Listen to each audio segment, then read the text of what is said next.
আসসালামু আলাইকুম আমার সকল বন্ধুগণকে।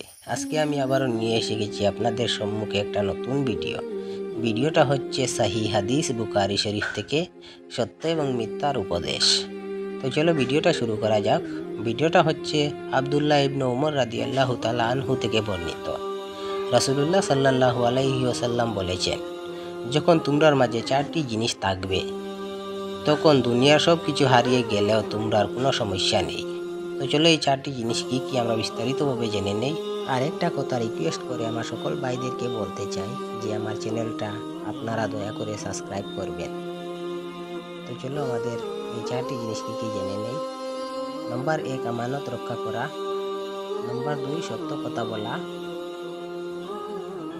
নম্বর 3, সুন্দর চরিত্র। নম্বর 4, বৈধ রুজি। বৈধ রুজি মানে হালাল রুজি, নিশ্চয়ই আপনারা বুঝতে পারছেন। আর ভিডিওটা ভালো লাগলে আমার চ্যানেলটা সাবস্ক্রাইব করবেন। ধন্যবাদ। আসসালামু আলাইকুম। আপনারা সবাই ভালো থাকেন, সুস্থ থাকেন। মিলবো আরেকটা নতুন ভিডিও।